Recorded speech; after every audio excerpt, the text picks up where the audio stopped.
Sa oras na ito ay nais kong magbahagi sa inyo ng isang kaisipan.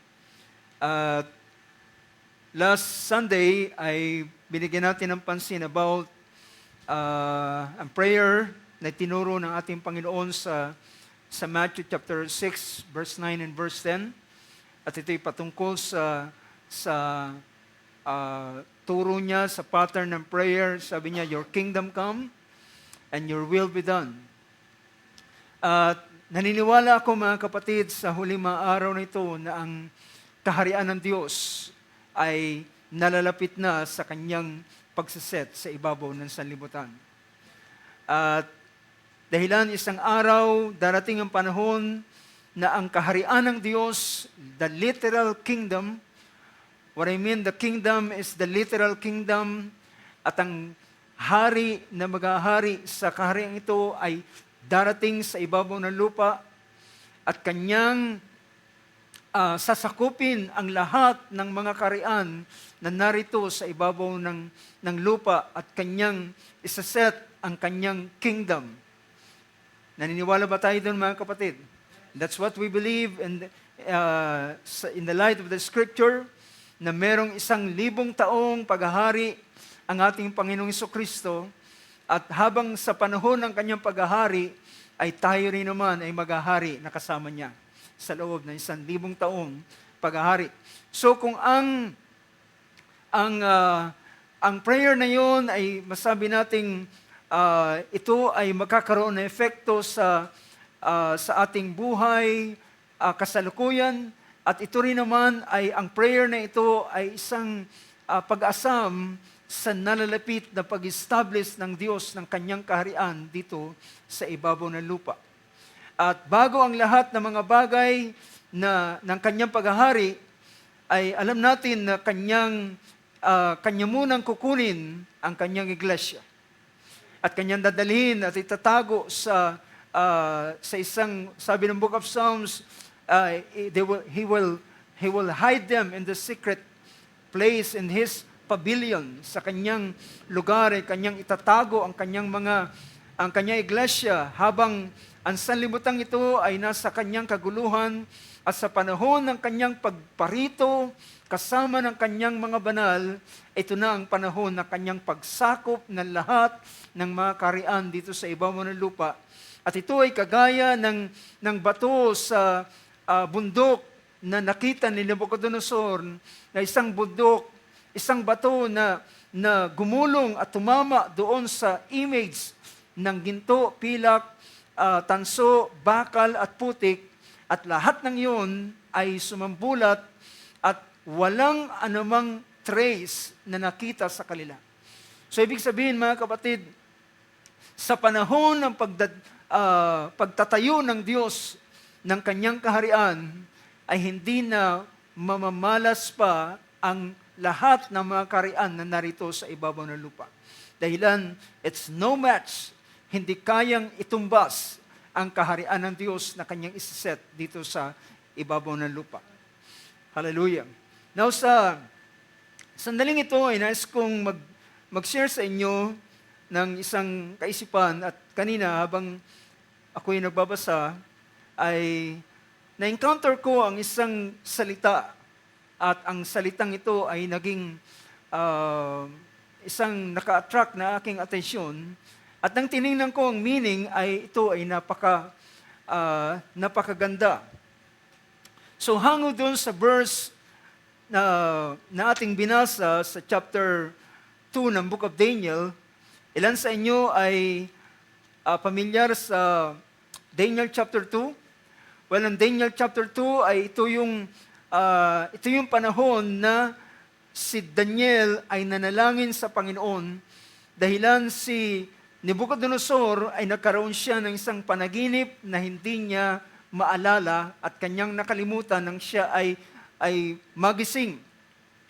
At ang kanyang ginawa ay pinatawag niya ang lahat ng mga matatalino, mga pantas, mga marurunong doon sa kaharian ng Babylon. Alam niyo, ang kaharian ng Babylon sa panahong yun ay siya ang pinaka superpower nation sa panahong yun, dahilan sa pamamagitan ng Babylon ay sinakop ang lahat ng mga karamihan sa bansa doon sa sanlibutan sa panahong yun. Ano pat, napakalawak ng imperyo na nasakop ni Nebuchadnezzar. At sa panahong ito ay nagkaroon siya ng panaginip, at sa panaginip niya ay gusto niyang malaman ang kanyang panaginip na kanyang nakalimutan kasama ng interpretation. At yung mga wise men sa panahong yun ay sabi niya, walang sino man na kayang gumawa ng iyong hinihiling, mahal na hari.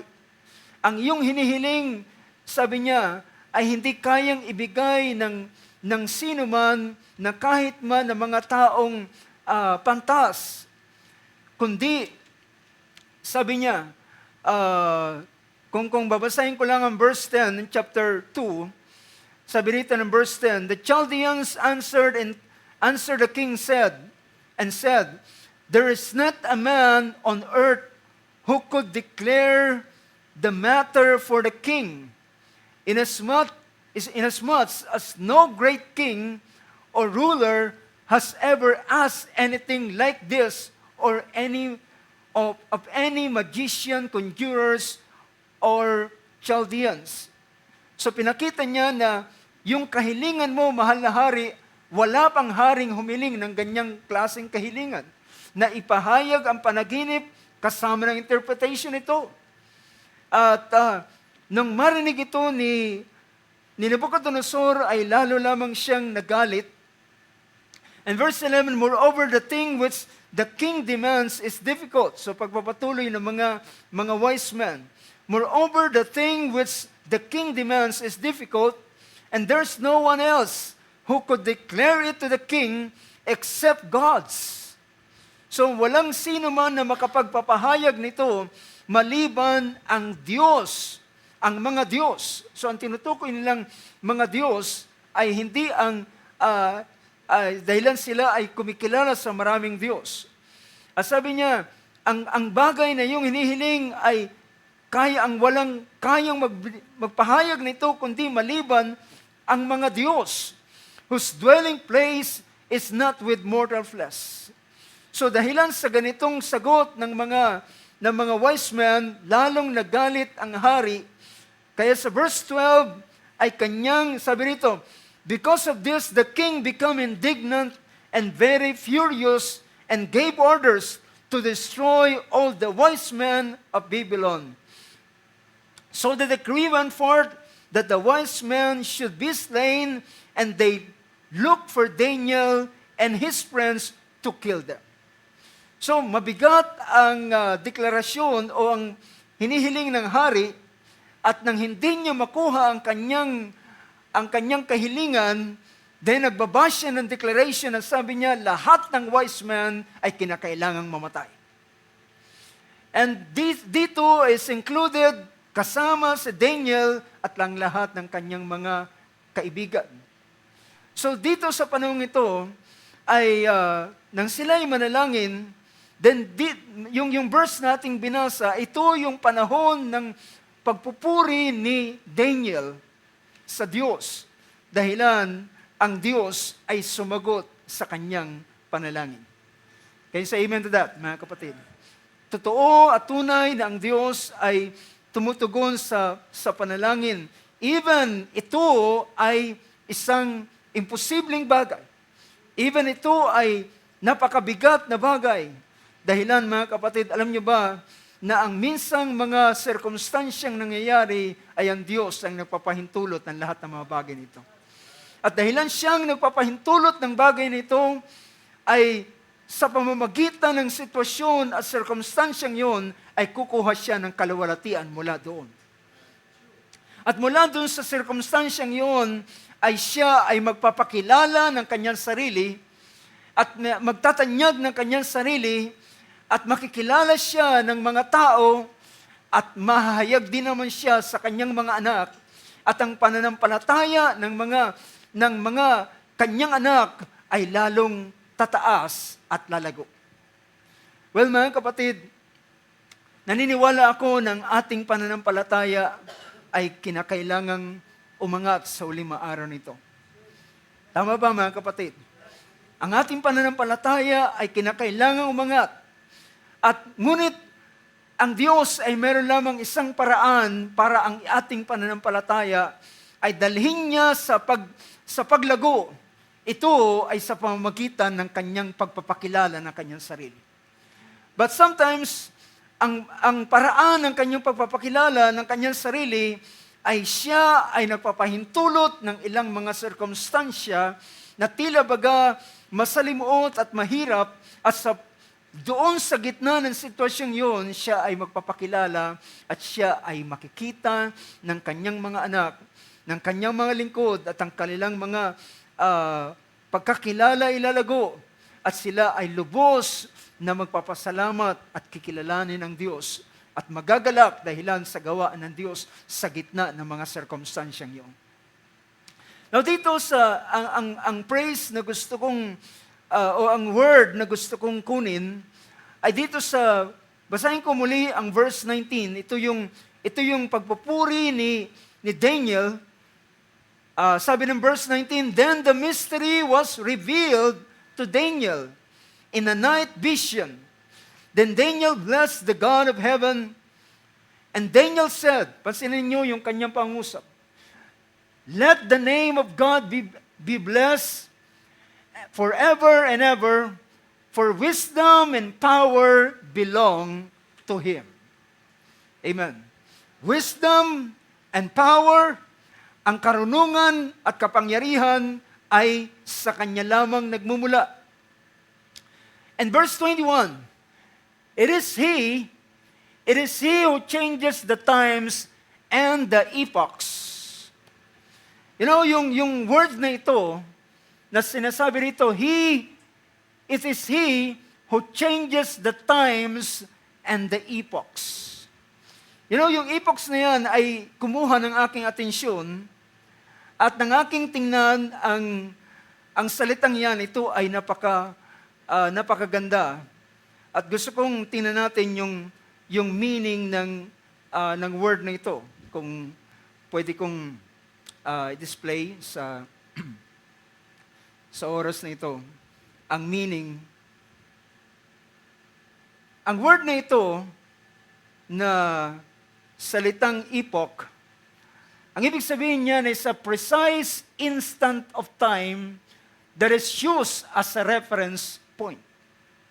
So, a precise instant of time, isang panahon, isang eksaktong panahon, precise instant of time that is used as a reference point. So, tingnan pa natin ang isa pang meaning. Ang salitang epoch, ang isa sa meaning niya na pinapakita, it is a notable event. So, tandaan niyo yung salitang epochs or epoch. Ginamit ko yung plural term na epochs dahilan meron tayong papakitang ilang mga, pag sinabing epoch, ito yung mga notable event. Yung mga pangyayari na kapansin-pansin, notable event which marks the beginning of such period. So yun yung mamaya magbibigay ako ng ilang mga example about dito sa bahaging ito. A notable event which marks the beginning of such a period. Ang number 3 meaning niya, it is a particular period of history, especially one considered remarkable or noteworthy. So isang particular na pangyayari sa kasaysayan na ito'y kinikilala na ito ay katangi-tangi, remarkable at kapansin-pansin. So bigyan natin ng matamang pansin ang word na ito. A particular period of history, especially one considered remarkable or noteworthy.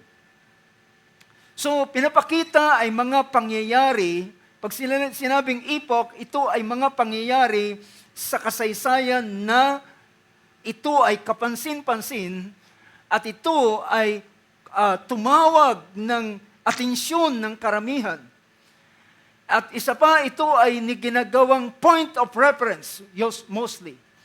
Ginagamit as a point of reference. Pero yung huling meaning ay, it is a period marked by a distinctive character or reckoned from a fixed point or event.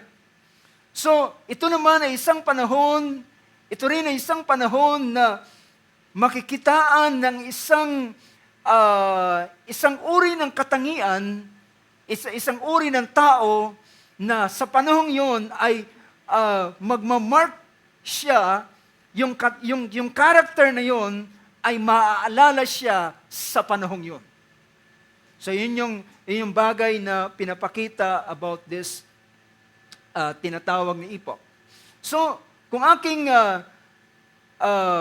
bigyan ng pansin ang bagay na ito, yung unang meaning na a precise instant of time that is used as a reference point.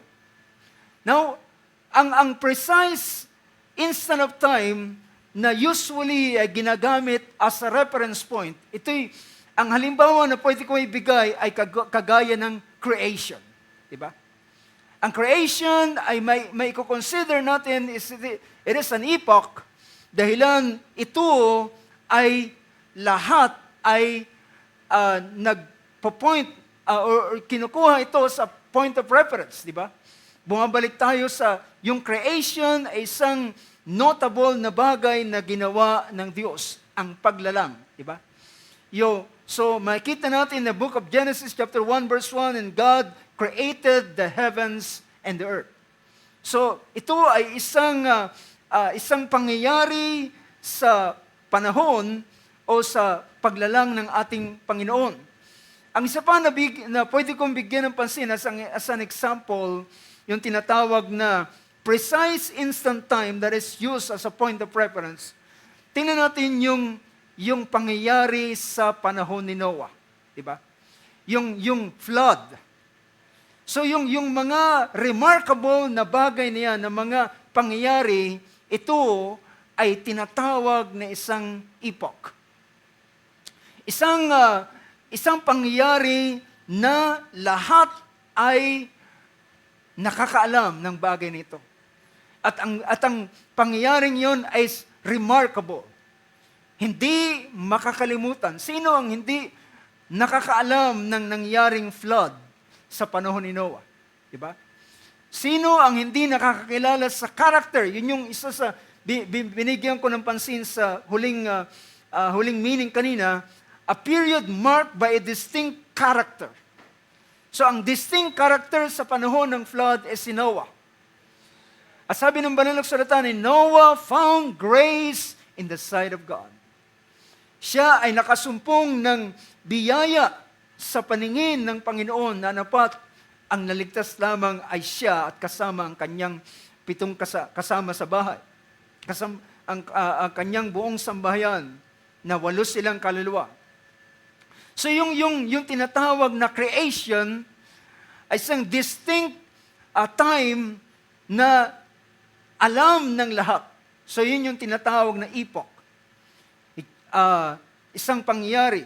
So yung isa pang meaning na tinignan natin kanina, it is a notable event. Mag-isip tayo sa kasaysayan natin ng isang pangyayari na naging notable. Diba? Sa kasaysayan, ang naging notable sa kasaysayan ay ito ay ang Hiroshima ay hulugan ng atomic bomb ng Amerika.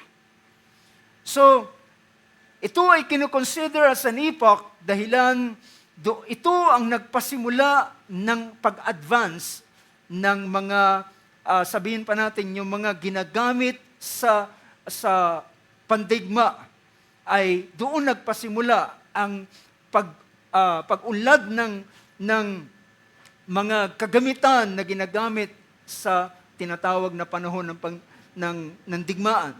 So a notable event which marks the beginning of such period. So yung Hiroshima at yung paghulog na atomic bomb ay naging isang, sabihin natin, beginning of such a period ng pag-advance ng mga weapons para sa warfare. So, sa kasaysayan naman ng biblical epoch ay ang sabihin natin na pwede kong ibigay dito, ang naging notable event when it comes to, sabihin natin, ang mga paggawa ng Diyos, yung mga tinatawag na mga biblical epoch, ay isa sa pwede kong ibigay ay ang pagtawag ng Diyos kay Abraham. Nang tawagin siya, ito ay naging pasimula, di ba? Ito yung pasimula ng kanyang paglikha sa bayan ng Israel. So bago ang Israel ay naging isang bansa, ay nagpasimula mo ito sa pagtawag ng Diyos kay Abraham. And later on, si Abraham ang Diyos ay nakipagtipan sa kanya. So a notable event which marks the beginning of such a period. Isa pa na sa pwede ko ipakita ay yung kapanganakan ni Moses. Yung kapanganakan ni Moses ay isang pangyayari na naging pasimula upang ang Diyos ay dalhin ang Israel later on sa kanilang deliverance ng Israel. Ang kanilang pag-alis sa Egypt. At ang Exodus, yung paglabas nila sa Egypt, ay isang pangyayari na notable, di ba? Isang pangyayari na hindi malilimutan, and mostly ang Diyos, at kahit man ang Diyos ay naglagay siya ng isang marka sa panahon ng Exodus, ang Nisan the 14th ay sinaselebrate nila year after year, di ba? Every year ay sinaselebrate nila, at yun ay commemoration nila sa ginawa ng Diyos na pag-alis sa kanila mula sa pagkaalipin sa mahabang panahon sa Egypt. So yung mga pangyayaring ito ay tinatawag ito ng mga notable na mga pangyayari, yun yung salitang epochs. So, a particular period of history, especially one considered remarkable and noteworthy. So, isang pangyayari sa kasaysayan na ito ay kinilalang katangi-tangi at kapansin-pansin at hindi makakalimutan. Alam niyo kung ano ang Exodus ay hindi talaga makakalimutan sa Israel. And especially, yung paghati ng Diyos ng dagat na pula upang sila ay tumawid sa tuyong lupa, ito ay pangyayari na talagang hindi kailanman makakalimutan. Ito ay naging tatak ng Israel, di ba? Naalala ninyo na nang marinig nila ng Jericho ang lahat na nangyari dito sa Israel, mula ng panahong yun, ay natakot sila. Nanlumos sila. At habang papalapit ang Israel at nakikita na nila na ang Israel ay ginagapi ang mga makapangyarihang bansa, then sabi ni Rahab, wala na kaming lakas na natira sa amin, bagkus sabi niya, alam ko na ibinigay na ng Diyos kahit man ang lugar na ito sa inyong mga kamay. So, yun ay isang bagay na aking binibigyan ng pansin, mga kapatid. And a period marked by a distinct character. So, yung mga tao na sabihin natin, mga ginamit ng Diyos. Well, my point my point is this, mga kapatid. Makikita natin na ang totoong gumagawa ng mga remarkable, na mga notable, na mga, sabihin natin, unforgettable, na mga kasaysayan sa pangyayari, sa history ng mundo, ay walang iba kundi ang Diyos. Diba? Siya ang gumagawa. Kaya nga nung makita ni Daniel ang ganitong bagay at pinahayag ng Panginoon sa kanya, alam niyo kung anong nakita ni Daniel doon sa panaginip, doon sa kanyang panaginip na sa pamamagitan, ang panaginip ni Nebuchadnezzar na kanyang nakalimutan ay pinahayag ng Diyos sa kanya sa pamamagitan din naman ng panaginip. You know, that's what happened. Sa verse 19 ay pinakita roon, then the mystery was revealed to Daniel in a night vision. Kapag sinabing night vision, ang laging pinapakita rito ay isa rin namang panaginip. So, sa ganitong bagay, nang kanyang makita at ipakita ng Panginoon sa kanya ito, kanyang pinuri ang Panginoon at kinilala niya, sabi niya, purihin, let the name of God be blessed forever and ever, for wisdom and power belongs to Him. Alam niyo ba na pagkatapos ng pangyaring ito, si Daniel ay kinilalang siya ay pinakamataas sa lahat ng uri ng mga pantas sa Babylon. Dahilan, hindi lamang siya basta matalino o may alam sa ilang mga bagay, kundi kahit man yung mga sabihin natin, yung mga may kinalaman sa gawa ng Diyos ay nakita nila sa pamamagitan ni Daniel. So sabi rito sa sumunod ng verse, sabi rito ng verse 21, sabi niya, it is He who changes the times and the epochs. He removed kings and establishes kings. He gives wisdom to wise men and knowledge to men of understanding. So siya yung nagbabago ng kapanahunan and the epochs. Ibig sabihin, siya ang Diyos, ang siyang gumagawa ng mga notable, remarkable, at mga unforgettable na mga gawa sa ibabaw ng lupa. Itong lahat ay walang iba kundi ang Diyos lamang, ang siyang sovereign na gumagawa ng lahat ng mga bagay. So dito sa pangyayaring ito, alam niyo ba mga kapatid na ang ang Daniel at ang karanasang dito ni Daniel ito ay isang masaklap na karanasan ng mga Israelites. Dahilan, ito yung panahon na sila ay nahulog sa kamay ng Babylon. Ito yung panahon na sila ay sa tingin nila ay para silang tinakwil ng Diyos. Di ba? Ito yung panahon na yun din yung verse nating binasa nung nakaraan sa 2 Chronicles chapter 36 na pinakita roon si Jehoiakim, si Manasseh ay hindi siya nakinig sa salita ng Diyos, and that's the reason ang Diyos ay binigay sila sa kamay ng kaharian ng Assyria.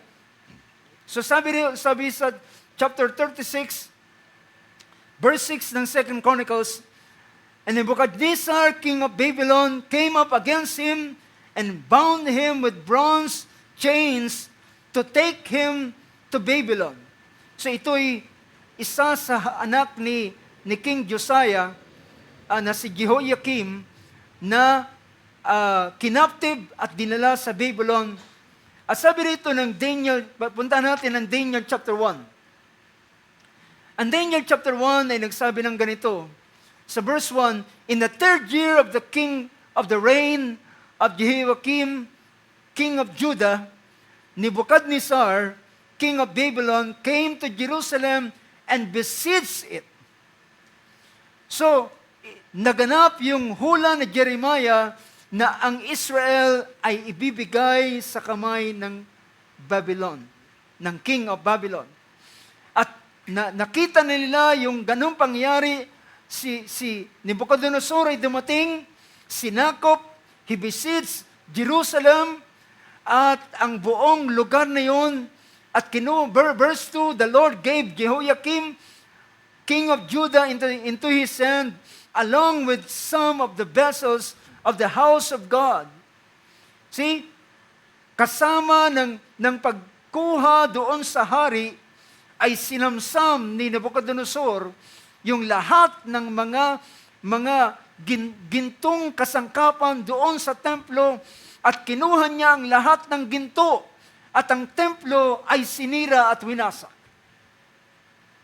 And then, kung tayo ang lalagay sa panahon ni Daniel, ano ang malalagay sa iyong puso? Ano ang malalagay sa iyong kaisipan sa panahon yun?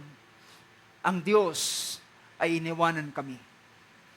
Ang Diyos ay ibinigay kami sa aming mga kaaway. Ang Diyos ay nawala na sa amin.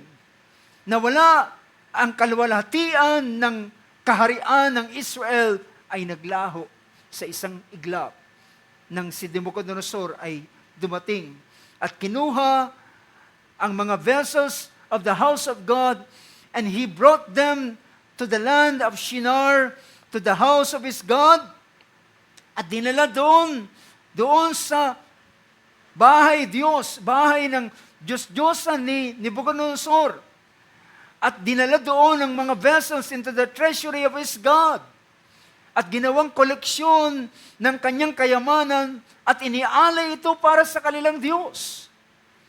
Well, ano ang nasa puso ng mga Israelitang ito sa panahon ito? Ibig sabihin, tila ang Diyos ay iniwan sila. Ngunit mga kapatid, sa kabila na ganito ang bagay na nangyari, alam niyo ba ang Book of Daniel, sa kabila na ang tingin ng karamihang Israel, ang Diyos ay iniwan sila, ang Diyos ay binigay sila sa kanilang kaaway, at ang Diyos at ang kalawalatian ng kaharian ay nawala na sa kanila.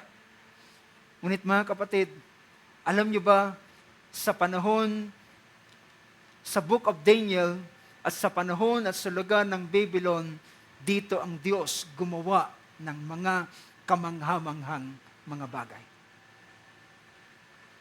Nakukuha niyo ba mga kapatid? Instead na sa kabila na ang kanilang pag-iisip ng marayang kabuuang bayan ng Israel ay ganitong pag-iisip, but not Daniel. Si Daniel ay hindi gayon. Siya ay nanatili sa kanyang integrity sa Diyos na kanyang pinaglilingkuran. Dahilan mga kapatid, alam niyo ba, merong isang mahalagang bagay na hindi dapat mawala sa buhay ng mananampalataya. Ito ay ang pananampalataya. Naalala ko ang sabi ng ating Panginoon kay Peter. Sabi niya, Pedro, hinihingi ka sa akin ni Satanas upang ligligin ka na kagaya ng trigo. At sabi niya, at kagayang ilagay ka sa bistayan at ikaw iligligin. At bistayin na kagaya ng trigo. Ngunit sabi niya, idinadalangin kita ng iyong pananampalataya ay huwag magkulang. At sabi niya, at kapag ikaw ay nakapanumbalik, then ikaw ay palakasin mo ang iyong mga kapatid. Dito sa ganitong bagay, ang pinakamahalagang, alam nyo, ang mga sirkunstansya sa buhay ng bawat isa sa atin ay dapat hindi makaepekto sa ating pananampalataya. Dahilan ng sirkunstansya ay hindi kayang bumago sa Diyos. O kaya naman, ang mga sirkunstansya at ating mga karanasang naranasan bilang anak ng Diyos ay hindi kayang bumago sa plano ng Diyos para sa iyo. Yun ang isang bagay na nakita ni Daniel. Yun ang naroon sa kanyang puso. Anumang sirkumstansya ang bagay na nangyari sa kanya, ang mga sirkumstansya ay hindi ito kayang magpabago ng layunin ng Diyos para sa bayan ng Israel. Yan ang dahilan pagdating ng ganitong bagay at ganitong sitwasyon. You know, ang aking binibigyan ng pansin ay yung mga pangyayari na sabihin natin na ito ay gawa ng Diyos. Sabihin natin mga biblical epochs, mga gawa ng Diyos na mga sirkumstansya na mga hindi malilimutan, na ito ay ang Diyos ang siyang nag-initiate ng ganitong bagay. Siya ang paghati ng dagat na pula. Well, ito ay dahilan ang Diyos ay gusto niyang ipakilala na siya ay Diyos doon sa lugar ng Egypt. At ang lahat ng kanyang ginawang demonstration ng kanyang kapangyarihan, it is just to manifest o ipakilala na siya ang nag-iisang Diyos, na siya ang hari ng mga hari. Now, tingnan natin mga kapatid sa bahaging ito. Now, kung ang Diyos ay gumagawa ng mga sabihin natin ng mga notable event, mga kapansin-pansin at di malilimutan na mga bagay, at siya ang sabihin natin ang Diyos ang siyang umuukit ng kasaysayan. Tama ba mga kapatid? Ito yung Diyos ang siyang umuukit ng kasaysayan. Siya ang gumagawa ng mga bagay na nagiging makasaysayan at nagiging alaala sa kanyang kapangyarihan at sa kanyang kalakasan, na hindi ito mabubura at hindi ito mawawala. Ngunit, alam niyo ba mga kapatid, ay sa kabila na ang Diyos ay kayang umukit at gumawa ng mga makapangyarihang gawa, kagaya ng paghati ng dagat na pula, kagaya ng paglabas ng Israel sa Egypt, at ilang pang mga bagay na sabihin nating mga remarkable. Ngunit, alam niyo ba na merong isang bahagi na ang tao, especially ang tao, ang siyang magiging parte ng pag-ukit ng isang kasaysayan na hindi makakalimutan. Ito yung meaning na aking pinakita doon sa yung last meaning na binigyan ko ng pansin sa word na epoch. It is a period marked by a distinctive character or reckoned from a fixed point of event. So, ang tinutukoy ko rito ay may mga lalaki o tao na naging daan para ang Diyos ay makagawa at makaukit ng isang gawa na ito'y magmarka sa kasaysayan. Well, tingnan natin ang sinabi ng aklat ng Hebrews. Hebrews chapter 11.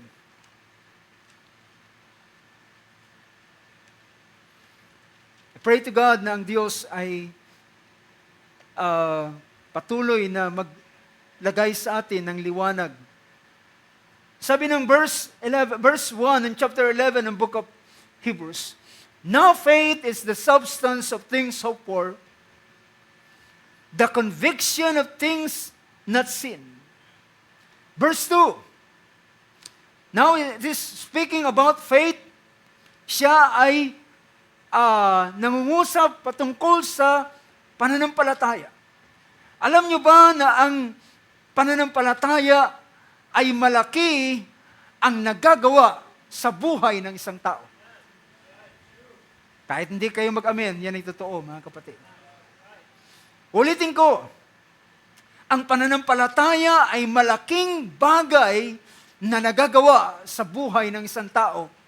At ang pananampalataya na naroon sa kanyang puso ay kaya itong mag-ukit ng kasaysayan at gumawa ng isang kamanghamanghang bagay na hindi ito makakalimutan. Napansinin ninyo ang verse 2. Ang verse 2. Verse 1 is speaking about faith, and verse 2, for by it. So yung for by it yan, ang tinutukoy ay ang pananampalataya. Sa pamamagitan ng pananampalataya, ang mga tao sa unang panahon ay nakatanggap ng approval.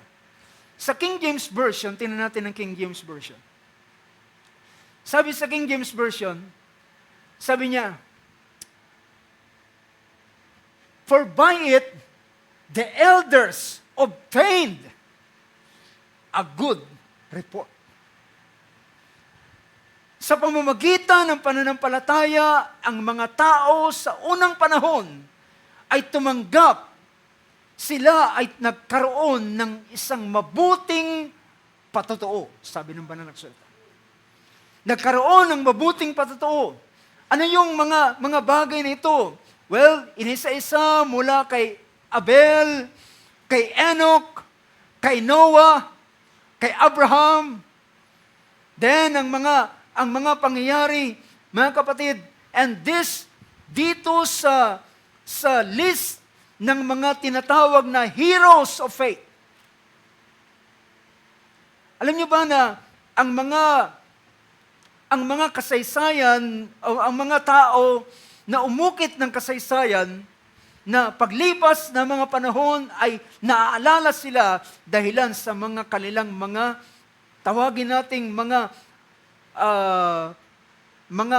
bayaning paraan, paano nila inalay ang kanilang buhay. Well, tingnan na lamang natin sa Pilipinas kung paano kinikilala si Jose Rizal, na ang kanyang ginawa ay naging remarkable, notable para sa bansang Pilipinas. Ngunit, when it comes to, sabihin natin sa mga tao ng pananampalataya, ay pinakita, alam niyo, ang chapter 11, tinawag ito ng banal na kasulatan, o tinawag ito ng mga theologians na sila ay mga heroes of faith.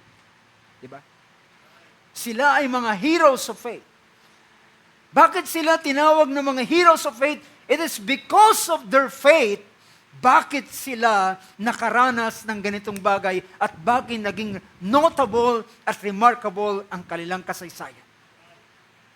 Bakit sila naging kilala? Bakit sila ang mga bagay na nangyari sa kanila ay naging sabihin pa nating remarkable. Naging kilala. Alam niyo ba na dito sa bahaging ito ay kasama rito ang ilang mga character dito sa banal na kasulatan. Merong isang portion dito. Well, nabanggit dito paano nangyari ang, sabihin natin, ang pagbagsak ng makapal na walls ng Jericho. Paano ito bumagsak?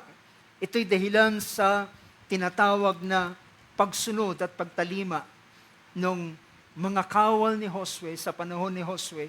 At sila ay nilagay nila sa kanilang ang pagsunod na ito, na hindi sila sumuway sa anumang bagay na sinasabi ng Panginoon. And at the end, sabi ng banal na kasulatan, sabi rito ng verse 30 ng chapter 11, by faith, alam niyo sabi rito, by faith the walls of Jericho fell down after they had been encircled for 7 days.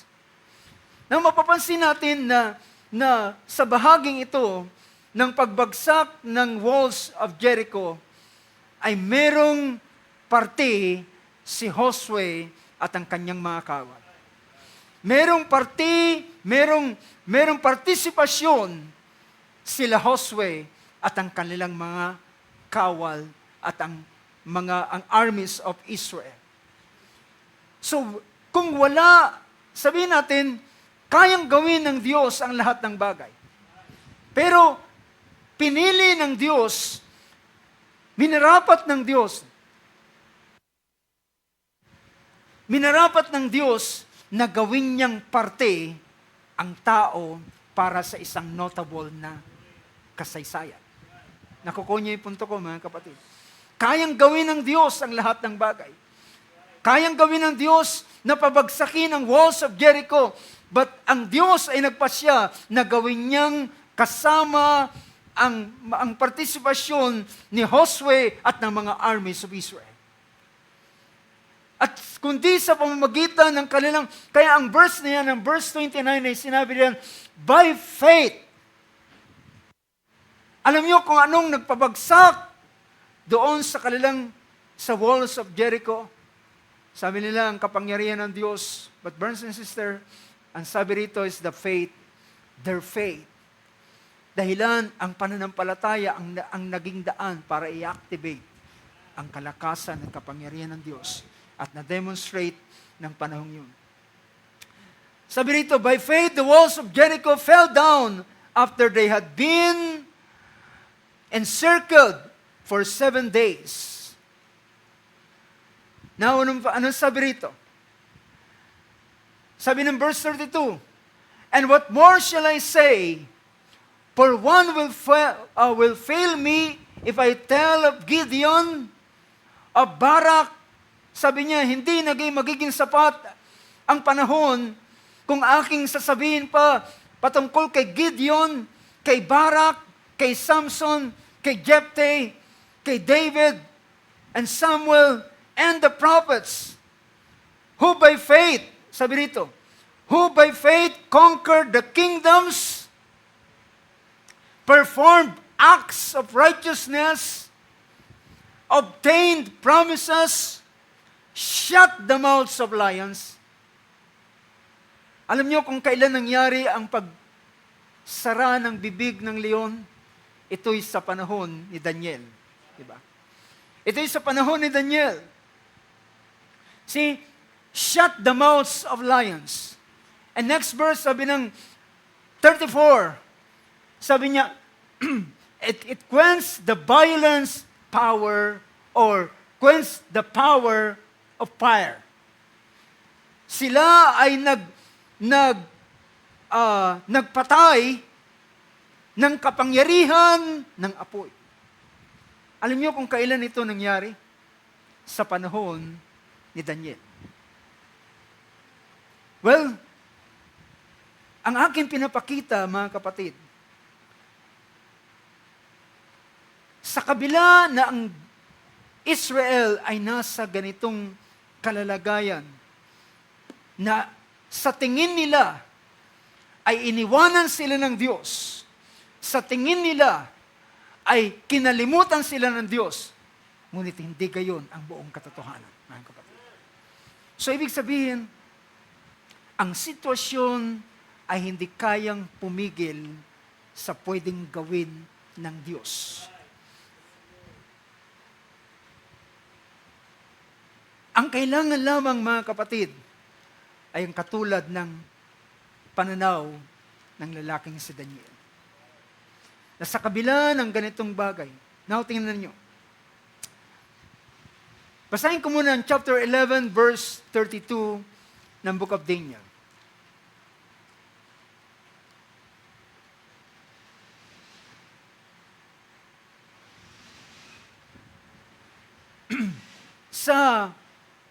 Kung titingnan natin muna ang King James Version, ang King James Version ay nagsabi ng ganito, and such as do wickedly against the covenant shall be corrupt by flatteries.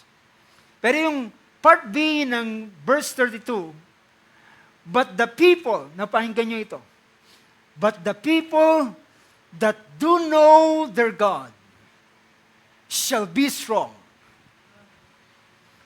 Anong sabi rito? Ngunit sila o ang mga tao na nakikilala nila, ang sabi yan? Ngunit ang bayan na nakakakilala ng kanilang Diyos ay magiging matibay. Magiging malakas. So no matter anuman ang sitwasyon, mga kapatid, ang hindi pwedeng mabago rito ay ang layunin ng Diyos para sa bayan ni Israel. So nandun man sila sa captivity, iniwanan man ng Diyos ang kanyang pananaw sa Jerusalem, ngunit hindi sa kanyang bayan. I hope itong bagay na ito ay maghatid sa atin ng encouragement, mga kapatid. Ang sitwasyon ay hindi pwedeng makabago ng tinatawag na layunin ng Diyos. So, pero anong sabi diyan? And the people that do know their God shall be strong and do exploits. Alam niyo ba yung salitang do exploits? Yung salita diyan ng bayan na nakakakilala ng kanilang Diyos ay magiging malakas. And do exploits, yung salitang do exploits, sila ay gagawa ng mga heroic work. Mga, yung gawa ng, parang gawain ng isang bayani. Isang gawain na magiging kamangha-mangha at magiging notable. So, tandaan ninyo, balikan ko yung NASB version. Sabi ron, but the people who know their God will display strength and take action. Sila ay gagawa. Nais kong basahin sa ibang version, if I'm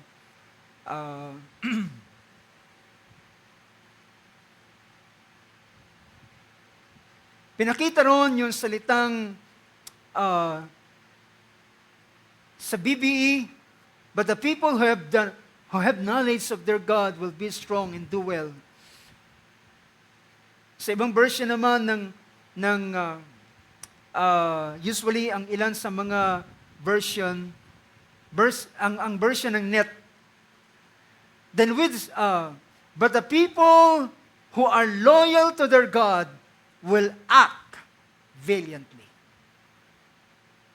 Sila na nakakakilala sa kanilang Diyos ay gagawa ng merong kapangyarihan. Gagawang makapangyarihan. Alam niyo mga kapatid, ang aking point na pinapakita, sa kabila na ganito ang kanilang karanasan, pero yung mga hakbang na ginawa ng ilan sa mga lalaki na makikita natin sa Book of Daniel, ito ay naging daan upang ang Diyos ay makilala at mahayag sa lugar ng Babylon.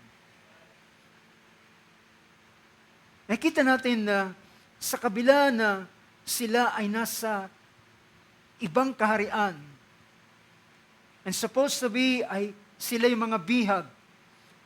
Pero alam niyo kung ano nangyari?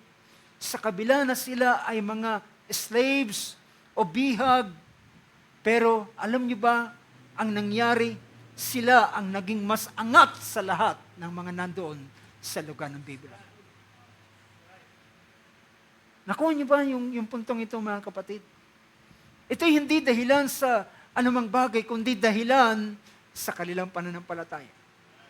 At ngunit, tandaan natin, ang pananampalataya ay pinakita roon yung salita sa verse kanina ng chapter 11, ay pinakita roon, they will take action. The people who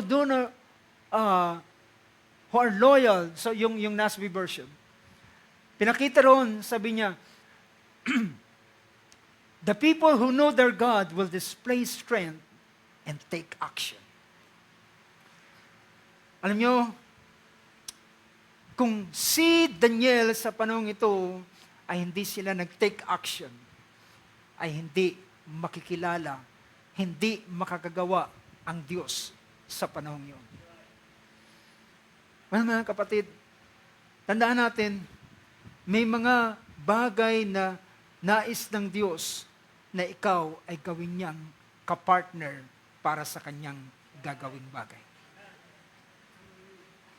Gusto ko niyang kunin as a partnership para mahayag ang kanyang kapangyarihan, para makita ang kanyang kaluwalhatian. Sa panahong ito ay pinahintulot ng Diyos ang isang panaginip kay Nabucodonosor, at ang panaginip na yon na kanyang nakalimutan ay, bakit sa dinami-dami naman pwede namang baliwalain ni Nabucodonosor yung panaginip na yon, total nakalimutan niya naman. Pero meron kung anong bagay na sabihin nating naligalig siya matapos niyang mapanaginipan ng ganung bagay. At nang makalimutan niya ay bakit siya labis na nag-aalala? Well, hindi ito kung anong bagay, ito'y dahil isang gawa ng Diyos. Diba?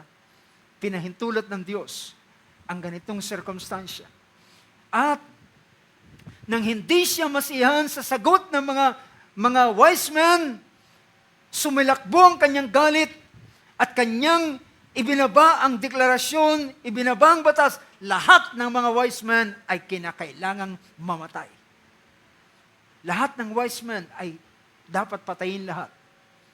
So mga kapatid, sa panahong ito, nang i-execute na ang lahat ng pagpatay sa lahat ng mga wise men, inisa-isa na sila.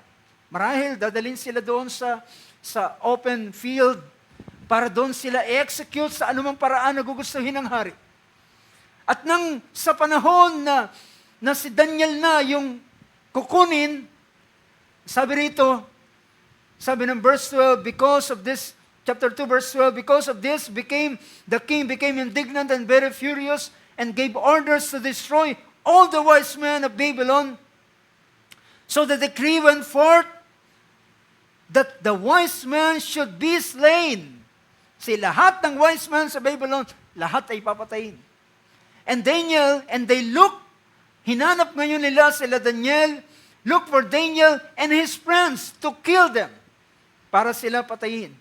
But verse 14, Daniel replied, at nagtanong siya, bakit? Ano nangyari? At sinabi sa kanya ni Ariok ang dahilan bakit kinakailangan silang papatay.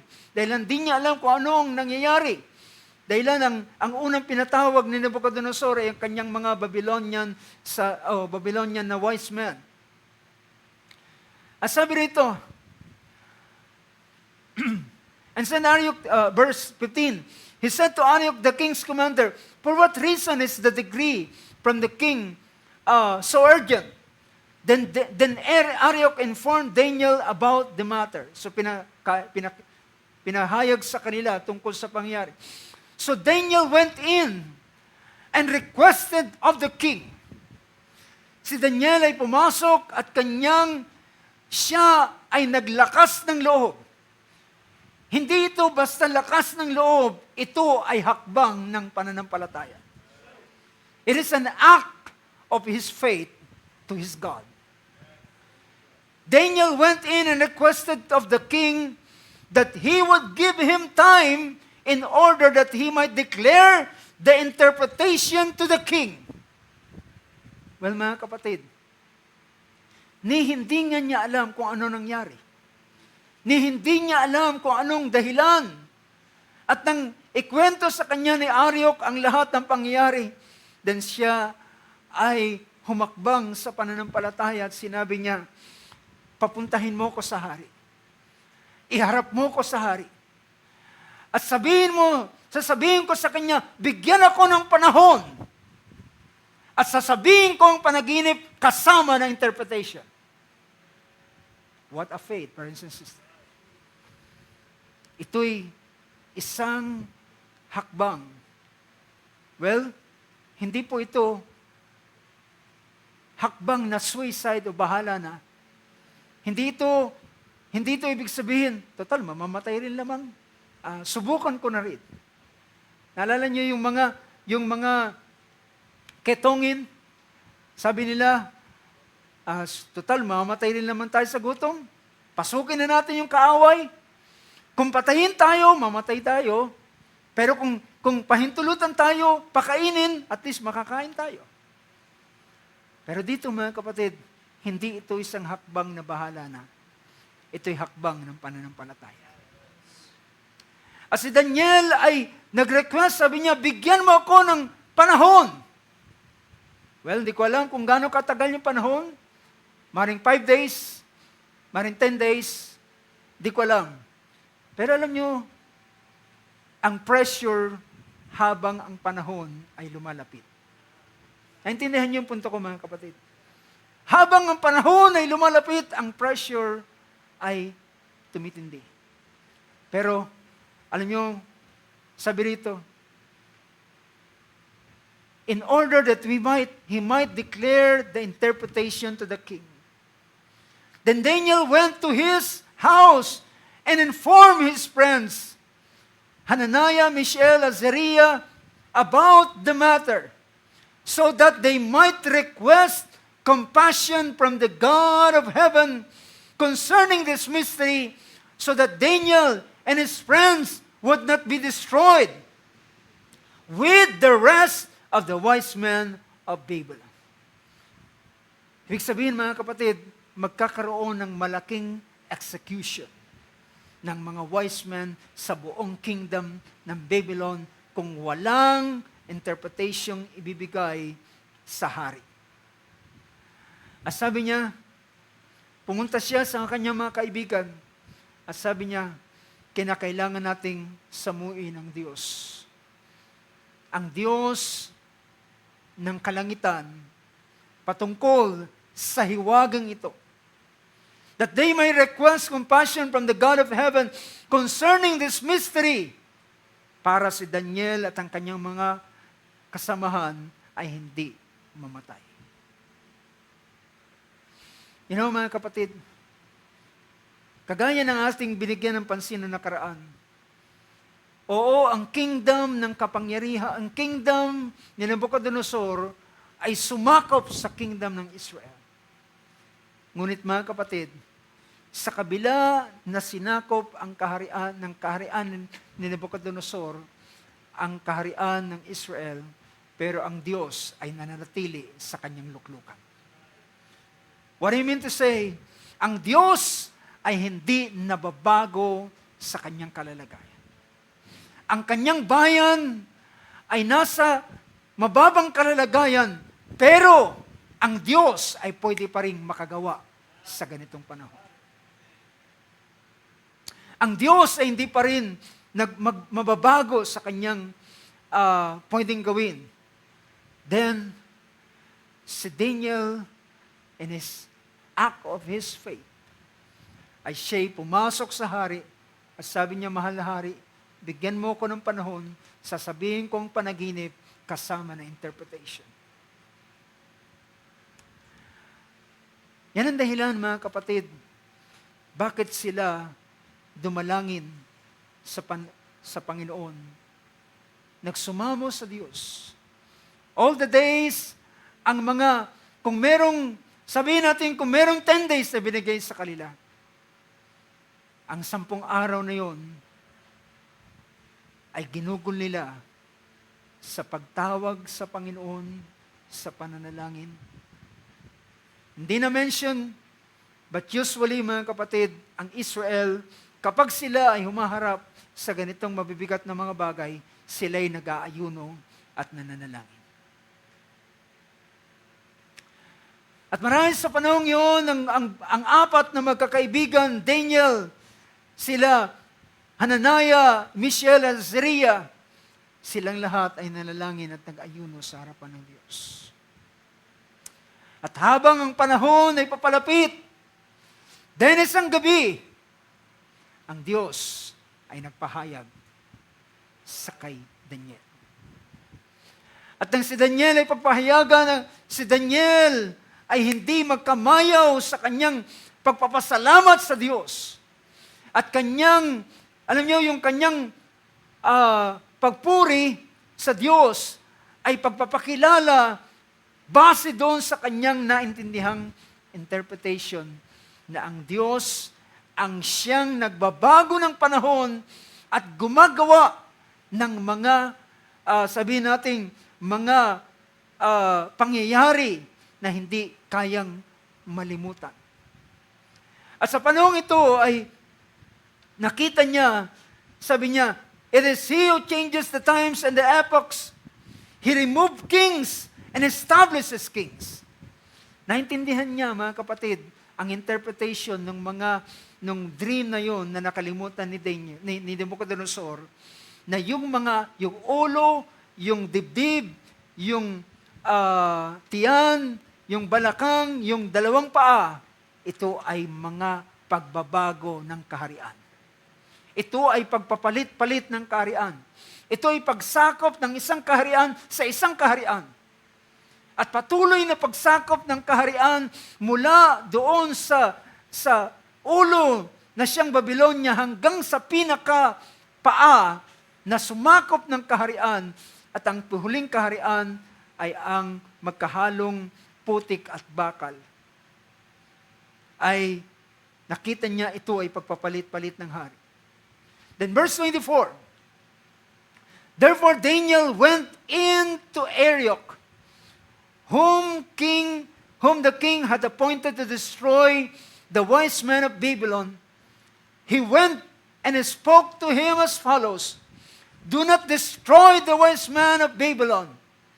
Take me into the king's presence, and I will declare the interpretation to the king. Amen. At alam niyo, mga kapatid, to cut the story short, humarap si Daniel sa hari. At sabi niya, Arioch, mahal na hari, nakasumpong ako ng isang lalaki mula sa alipin na nabihag mula sa Juda. Isang lalaki na pangalan ni Daniel na pinalitan ng kanyang pangalan Belshazzar. Siya ay magpapahayag sa iyo ng iyong panaginip na nakalimutan at ang kanyang interpretation. At tinanong siya ni Nebuchadnezzar. Sabi niya, totoo ba na kaya mong ipahayag ang aking panaginip na nakalimutan? At ang interpretation ito, ang sabi ng verse 27, Daniel answered before the king and said, as for the mystery about which the king has inquired, neither wise men, conjurers, magicians, nor diviners are able to declare it to the king. However, there is a God in heaven. Amen. Mga kapatid, oo, ang kaharian ng Israel ay sinakop ng kaharian ng Babylonia, but still, ang Diyos ay nasa kanya pa ring luklukan. Hindi siya nasakop ng sino man, siya pa rin ang nag-iisang hari. At sabi rito, sabi niya, however, there is a God in heaven who reveals mysteries, and He has made known to the king Nebuchadnezzar what will take place in the latter days. This was your dream and the visions in your mind while on your bed. At sinabi niya at sinalaysay niya ang buong panaginip at sabi niya, yan ang panaginip mo, ito ang interpretation. Pinakita niya ang interpretation, siya ang ulong ginto. Sa kanya ibinigay ng Panginoon ang paghahari sa buong kalupaan. Pero merong susunod na kaharian na mas mababa kaysa kanya. At merong susunod na kaharian, ikatlo, ang Grecian Empire. At ang ikaapat na kaharian ay ang Roman Empire. At ang huling bahagi ay sabi niya, nakita mo na ang isang bato galing sa bundok na naputol na walang kamay na gumalaw sa kanya at ang bato ay tumama doon sa paa ng imahe at nawasak ang putik, ang bakal, ang tanso, ang pilak at ang ginto. At sabi niya, ito ang sinasabi na ang Diyos ay magtatayo ng isang kaharian na hindi ito masisira magpakilanman. You know, mga kapatid, after this, ng pangyayaring ito, verse 46, then King Nebuchadnezzar fell on his face and did homage to Daniel and gave orders to present to him an offering and fragrant incense. Well, halos sinamba ni Nebuchadnezzar si Daniel dahilan sa ganitong pangyayari. Sabi niya, so, yumukod siya at nag-utos siya, dalhan siya ng mga handog at ng mabangong insenso. Then the king answered Daniel and said, surely your God is a God of gods, and a Lord of kings, and a revealer of mysteries. Well, mga kapatid, nakilala ang Diyos ni Daniel dahilan, hallelujah, sa paghakbang ng lalaking ito. Alam niyo ba na naging remarkable sa kaharian ng Babylonia ang pangyayaring ito? Diba? It became an epoch. Naging notable ang pangyayaring ito. Na sabi niya, si Nebuchadnezzar ay hindi siya nagsabing, mali yung interpretation mo, mali yung panaginip. Siya'y sumamba sapagkat na-recall at na-refresh sa kanya ang lahat ng panaginip na kanyang napanaginipan that night, ng gabing yun. At nang ibigay ang interpretation, ay nakilala niya kung ano. Dahilan, sabi ni Daniel, nang ikaw ay nagbubulay-bulay hari, ikaw ay nag-iisip, habang ikaw ay nasa iyong higaan, ano ang mangyayari sa kinabukasan? Ano ang mangyayari sa hinaharap? Yan ang dahilan ng Diyos na nakakaalam ng bukas ay nagpahayag sa iyo ng ganitong bagay. At nang marinig ni Nebuchadnezzar, sabi niya, Daniel, ang iyong Diyos ay Diyos ng mga Diyos. Ang iyong Diyos ay higit kaysa sa aking mga Diyos. Your God is a God of gods, and a Lord of kings, and a revealer of mysteries. Since you have been able to reveal this mystery, then the king promoted Daniel and gave him many great gifts, and he made him ruler over the whole province of Babylon, and chief prefect over all the wise men of Babylon. Ginawa pa siyang higit kaysa lahat ng mga wise men. Itinaas si Daniel, mga kapatid, ang karanasang ito, ang masaklap na karanasan ng Israel ay hindi kayang bumago at hindi kayang pumigil sa pwedeng gawin ng Diyos. Amen. Hindi kayang pumigil. Minsan kapag tayo ay nasa ilang mga karanasan, minsan tingin natin parang ang Diyos hindi na rin kayang gumawa. Well, nagkakamali tayo mga kapatid. Sa kabila ng kabagsakan ng kalalagayan ng Israel, ang Diyos ay nagpakilala pa rin na siya ay hari ng mga hari. Naging remarkable ang pangyayaring ito. It becomes an epoch sa kingdom ng Babylon. Naging remarkable, naging notable. Ano pa? Nang isa sa inapo ni Haring Nebuchadnezzar ay nakakita ng kamay na sumulat, the handwriting on the wall. At ang sulat na yun ay hindi nila maintindihan na kahit ang mga wise men sa Babylon ay hindi nila kayang basahin yung sinulat doon sa pader. Na lahat sila ay nanginginig at nangangatog, nag-uumpugan ng kanilang mga tuhod dahilan ang manifest presence ng Diyos ay nahayag sa kanilang harapan. ang kapangyarihan ng Diyos, ang presensya ng Diyos ay nakita sa kanilang kalagitnaan. At ang kamay ay sumulat doon sa wall. At nang ang wise men ay walang isa man sila sa kanila ang makabasa. Yung hari si Belshazzar ay meron siyang asawa. Ang reyna, sa chapter 5, verse 10 ng Book of Daniel, anong sabi diyan? Verse 9, then King Belshazzar was greatly alarmed. His face grew even paler. Namutla siya. Parang papel ang kanyang mukha. And his nobles were perplexed.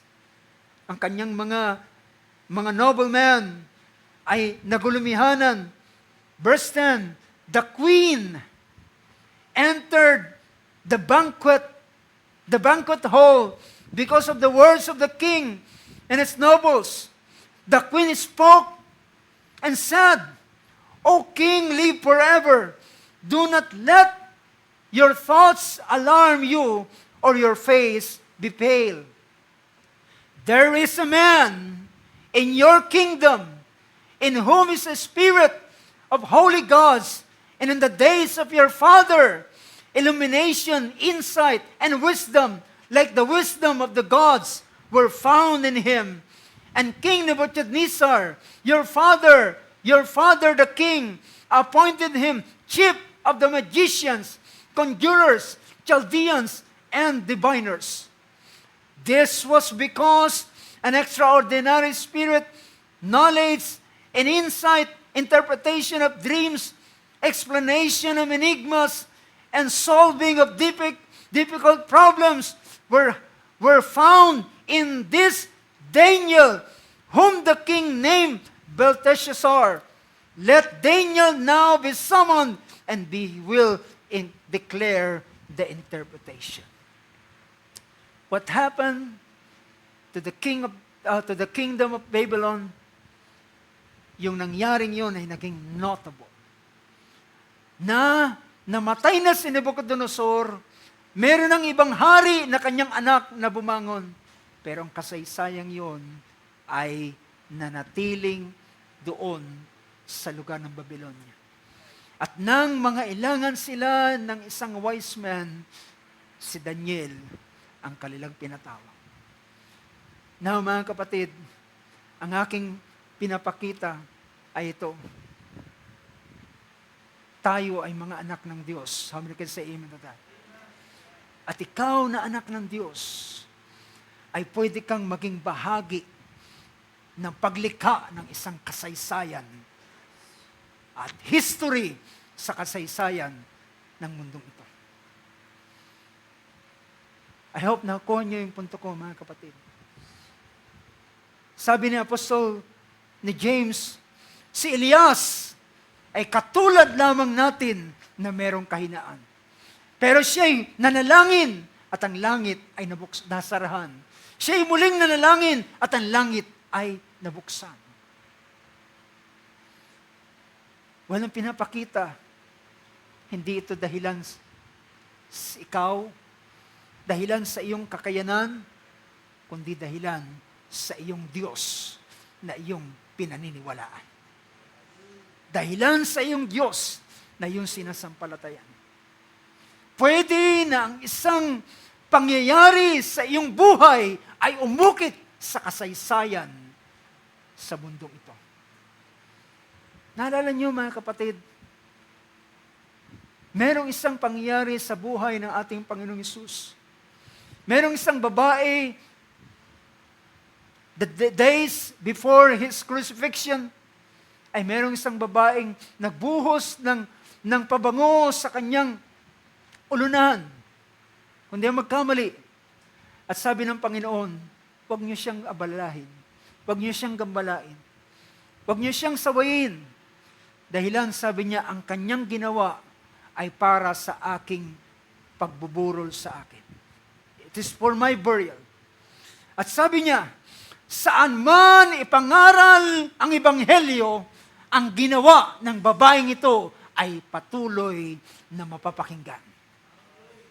Ang ginawa ng babaeng yon, it becomes an epoch. Naging notable. Naging makasaysayan. Tumatak. At sa bawat pangangaral ay pinapangaral ang ginawa ng babaeng ito na nagbuhos ng langis para sa burial ng ating Panginoong Jesucristo. Merong isang babae sa panahon ni Barbanham, isang babaeng nagngangalang Hattie Wright. Isang babae sa kanyang simpleng pananampalataya ay nagsalita at nagsabi, "That's nothing but the truth, Barbanham." At yung kanyang salita ay nakakuha ng atensyon sa Diyos at sabi ng Panginoon, nalugod ako sa kanyang pananampalataya. Sabihin mo sa kanya, hilingin niya kung anong gusto niyang sabihin. Hilingin at ibibigay ko sa kanya. It became an epoch, mga kapatid.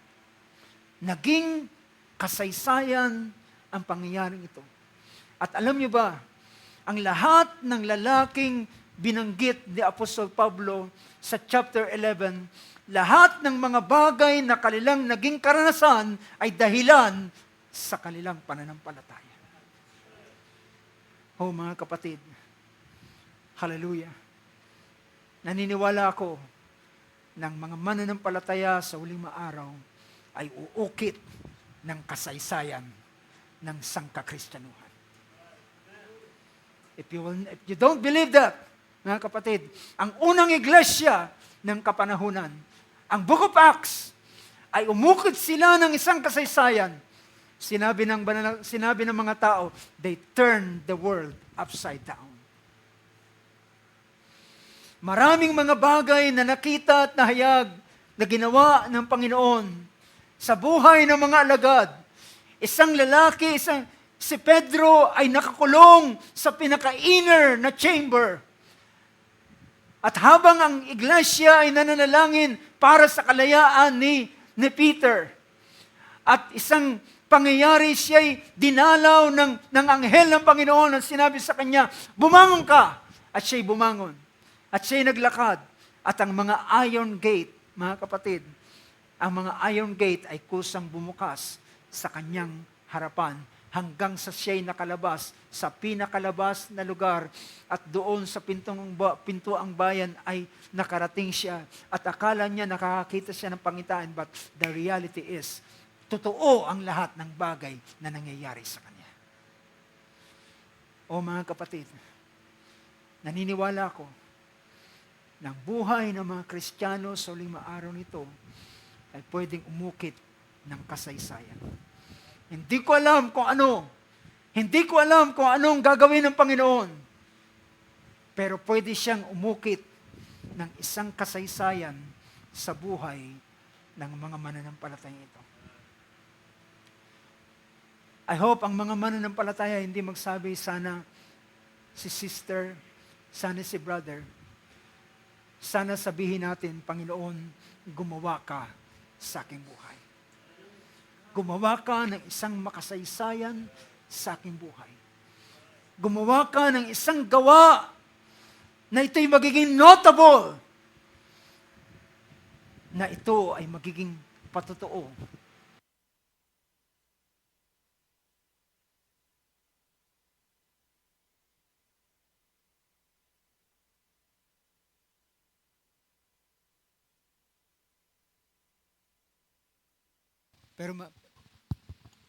Pero mga kapatid, naniniwala ko ang Diyos na ating pinaglilingkuran na hindi pa rin nagbabago.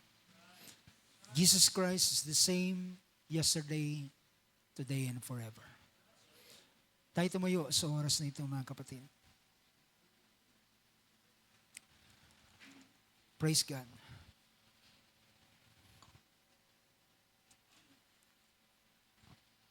Tulungan tayo ng Panginoon.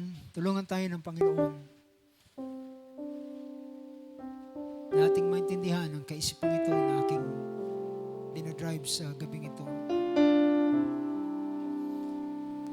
Meron pang isang kasaysayan na umukit sa lugar ng Babylon.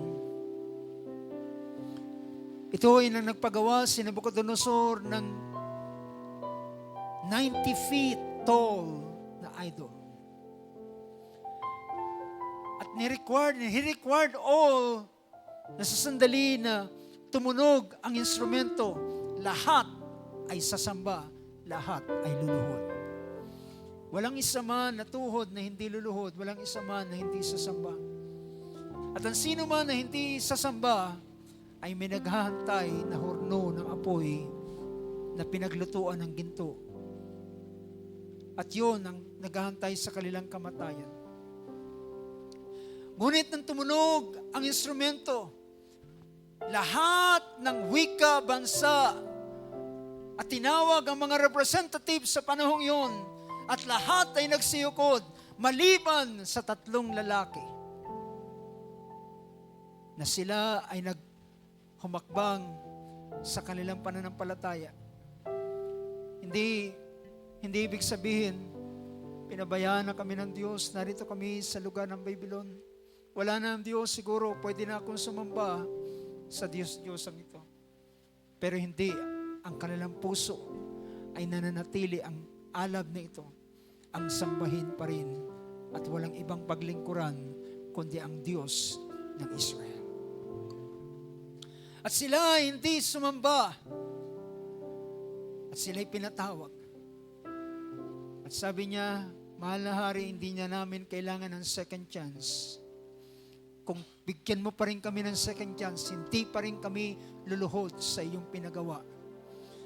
At kung hindi man kami ligtas ng aming Diyos, ay hindi pa rin kami sasamba. Pero naniniwala kami, ang aming Diyos ay kaya kami iligtas sa iyong kamay, o hari.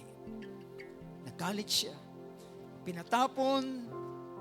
Pinagapos ang 3. Pinatawag ang mga makapangyarihang lalaki, malalakas.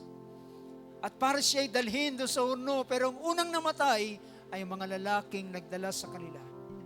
At sila'y nabitawan na nahulog doon sa horno ng apoy na nakagapos kasama ng kanilang mga damit.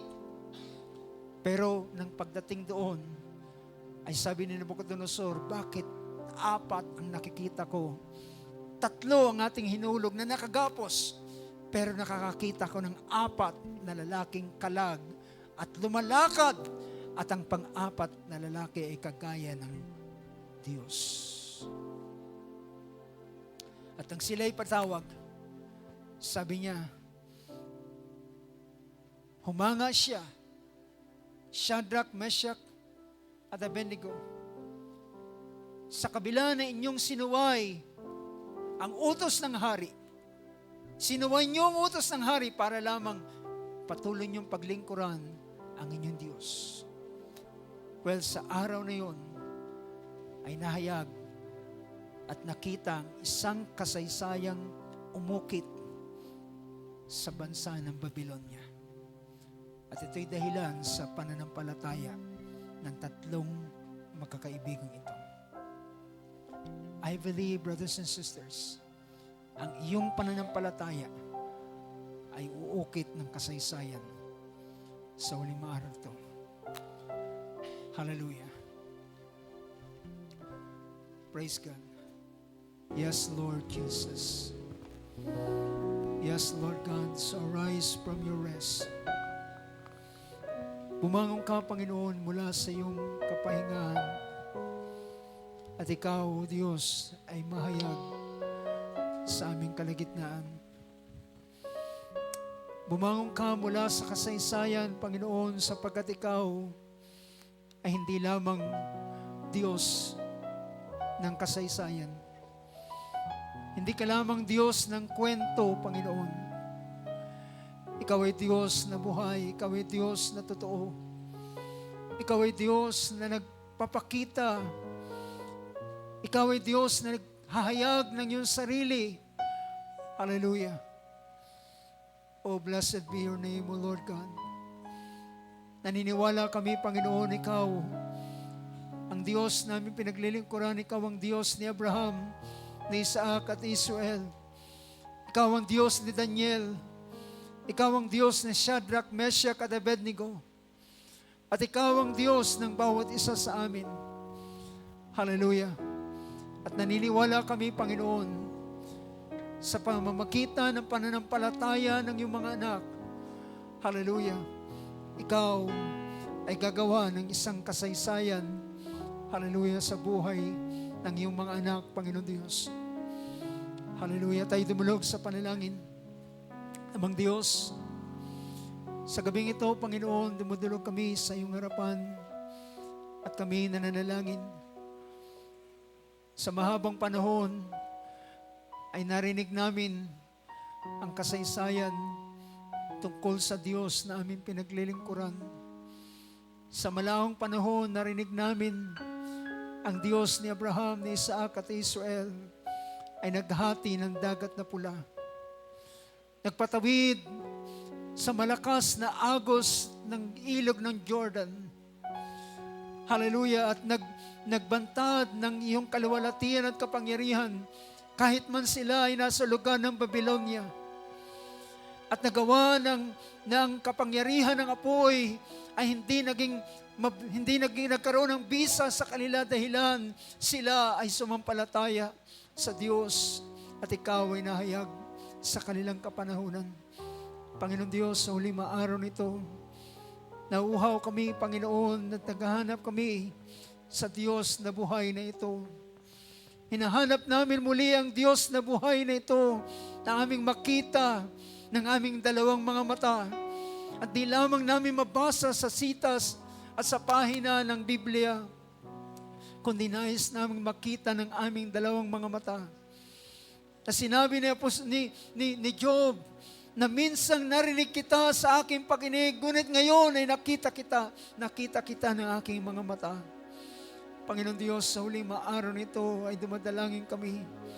Hallelujah, Lord, bumangon ka mula sa iyong kapahingahan at ikaw ay gumawa sa iyong mga anak sa huling araw nito, Panginoon Diyos. At Lord God, hallelujah, kung kami man ay nagnanais at nagnanasa, hindi ng isang kasaysayan, hindi ng isang pagkakahayag ng iyong kapangyarihan sa ibang tao, kundi sa amin mismo, Panginoon. Sa buhay ng bawat isa sa amin ay makita ka at makilala ka at malantad, Panginoon Diyos. Lord God, sa gabing ito, dumadalangin ang iglesyang ito, Panginoon, dumadalangin ang bawat isa sa amin. Hallelujah. Na muli, Panginoon, ikaw ang hallelujah, sinabi na Daniel sa kanyang pagpupuri, you changes times and you make epochs, Lord. At gumagawa ka ng kasaysayan, Panginoon, at ng mga remarkable na mga bagay. Hallelujah, ang unang iglesia ng kapanahunan ay sila'y pinanganak sa kapangyarihan at di sila iniwanan na walang kapangyarihan, Panginoon. Ano pa at ang isang lalaking lumpo mula sa bahay bata ng kanyang ina, mula sa kanyang kapanganakan, ay pinalakad sa araw na yun, Panginoon. At ang ganong pangyayari ay naging patotoo sa buong Jerusalem. It becomes, hallelujah, a great news sa buong Judea, sa buong Jerusalem, na merong isang lalaking lumpo, hallelujah, mula sa kanyang pagkabata, ay siya ay nakalakad. Siya'y tumayo, naglakad, tumakbo at lumukso. O Panginoon Diyos, hallelujah, hindi ka nagbabago, Panginoon. Kaya mong gumawa ng isang makapangyarihang gawa sa huling araw nito, and we long for that day, O Lord God. We long for that day. O Lord God, ang mga susunod na araw ng aming buhay ay aming dinadalangin sa iyo at aming pinagkakatiwala sa iyo. Lord, may you bless this word, Lord God, at pagyamanin mo ito sa puso ng bawat isa sa amin. At patuloy kang mag-create ng kauhawan sa mga puso ng iyong mga anak na kagaya ni Gideon, na kanyang sinasabi, kung ang Diyos ay kasama namin, nasaan ang kanyang mga himala? Kung ang Diyos ay nasa aming kalagitnaan, nasaan ang lahat ng kanyang makapangyarihang gawa? Lord God, kung ikaw ay kasama namin, kung ikaw ay nasa amin, Panginoon, Lord, makikita namin ang iyong dakilang gawa sa uling mga araw nito. To God be all the honor, the praise, and glory. In the mighty name of our Lord Jesus Christ. Ikaw din ang Diyos na magpala sa aming pagtatapos ng gawain ito at sa aming pag-uwi ng aming tahanan ay manatili ang alab sa aming mga puso at pagnanasa na muli kang makita, muli kang mahayag, muli kang gumawa, Panginoon. Lord, ibalik mo kami sa dako ito na mayroong patuloy na anticipation and expectation, Lord, sa mga gagawin mo sa huling maaraw. Tanggapin mo ang kapurihan at kaluwalhatian at karangalan. Ito'y sa dakilang pangalan ng aming Panginoong Hesus. Amen and amen. Siya po sa amen. Palakpakan natin Panginoon sa gabing ito.